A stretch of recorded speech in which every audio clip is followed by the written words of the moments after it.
There was no sign of the trunk.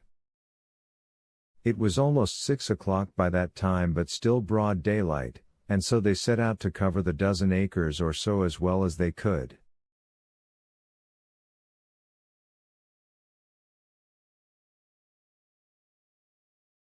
For now, of course, it was at least possible that Holmes had reached his garage safely, and had been killed on his way back into town. In that case, he might have emptied the trunk, buried or hidden its contents, and been on his way back with it to dispose of it in any one of a dozen ways.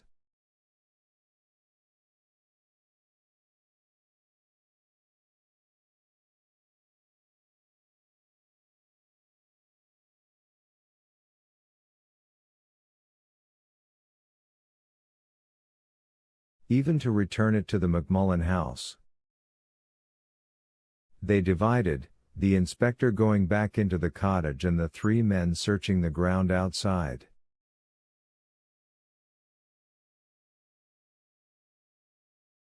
It was the plainclothes man who found the hole, and called the others to look at it. The spot was well chosen. A bush had been lifted and carefully wheeled in, about 300 feet from the house, and beside it lay the topsod, cut from an area about 2 feet by 2.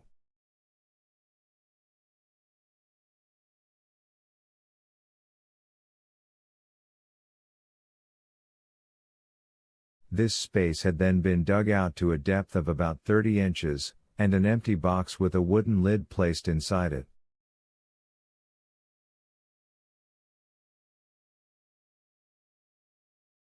The work was recent, about 24 hours old. The bush showed no signs of wilting, and under the surface the pile of soil was still moist.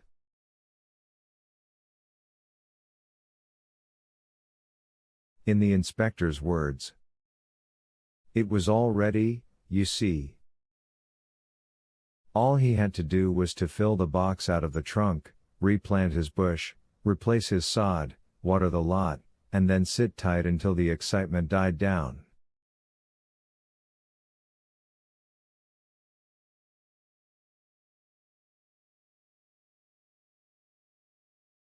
Only it didn't work that way.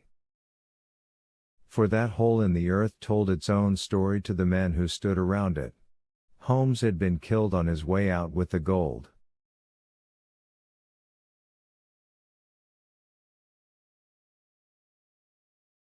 He had never reached his little place in the country with it, and somewhere safely hidden away, or perhaps traveling respectably tagged on a train going nobody knew where, was Miss Emily Lancaster's trunk with its valuable contents.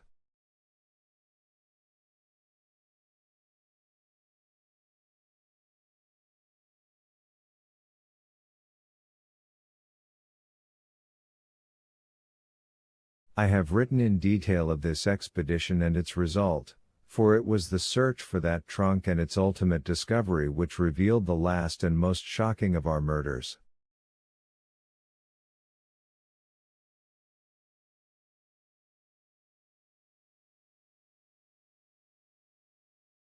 But there was another discovery made late that afternoon which helped to prove Mrs. McMullen innocent of any connivance as to the trunk itself.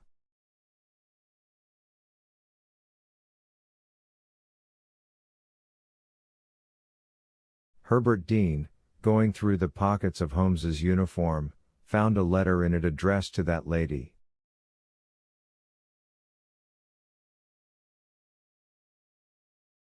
It was in a fair imitation of Miss Emily Lancaster's hand, and it read: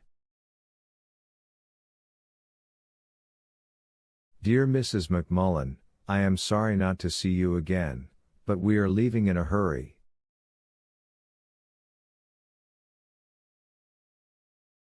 This is my authority to give my trunk to the bearer, who will also have the key to my room.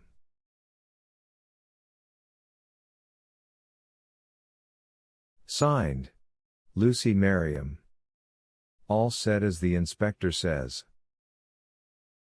Note ready in case the landlady refused without it. And of course he had a pretty good general idea of the lock on that door, or maybe he had made an impression of it.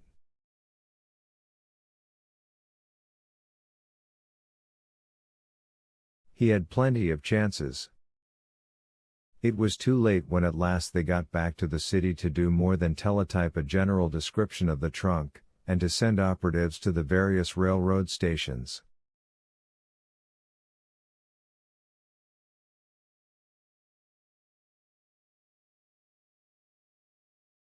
Mrs. McMullen, again closely questioned, could give no details by which it could be identified, and had not even noticed from what store it had been delivered.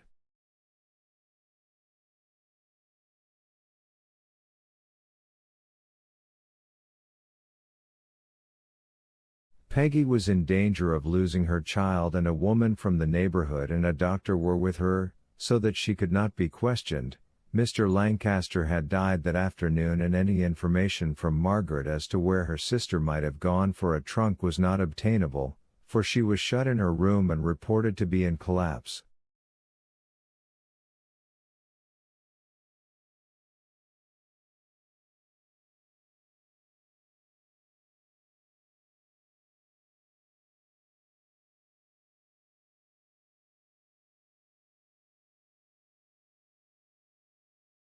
The four men ate some dinner and decided to call it a day. And that night I had a brief but rather comforting talk with Herbert Dean. Comforting in spite of the fact that he started it with a warning. Mother was over at the Lancasters, for although Lydia Talbot always presided over our funerary ceremonies, it was and is one of our traditions that in cases of grief the family must on no account be left alone with it, and I understood from Mary that all the available Crescent, including Jim Wellington, was also there.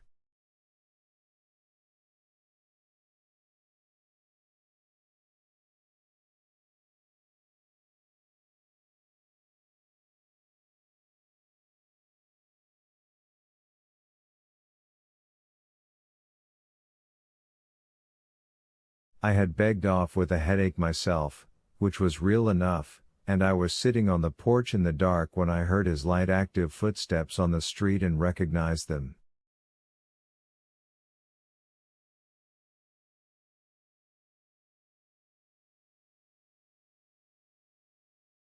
At first I thought he meant to go on by, and I ran out along the walk and called to him.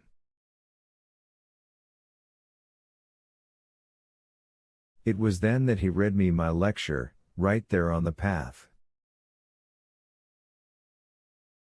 "I've been criminally remiss with you, Lou," he said severely.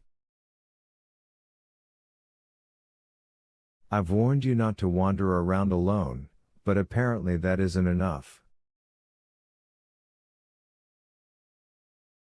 Among the numbers of things I don't know about this case is why you were attacked the other night, or why anybody wanted to get into this house at all.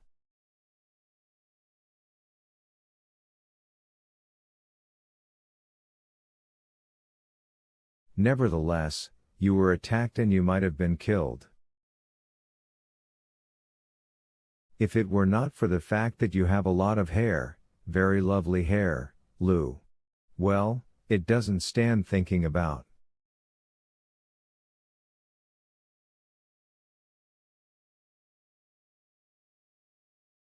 Anyhow, we've got to keep you safe." He laughed a little, as he led me back to the porch. "I seem to be increasingly interested in keeping you safe, Lou. Odd, isn't it? That you should walk into my life at the instant I was being blown out of the Wellington kitchen. Still, I dare say many a romance has started less romantically." He did not pursue that, however, although I dare say I colored. "I've had a wretched afternoon," I told him. You've left me feeling that I can't trust anybody, not even Jim Wellington. Well, that's something gained, he said rather dryly. And you are quite right. Don't trust anybody around here for a while anyhow. Don't trust them until you can see the whites of their eyes, and then run like hell. Herbert, I said, you must tell me about Miss Emily. Somehow I can't bear it. And then he became grave, almost tender.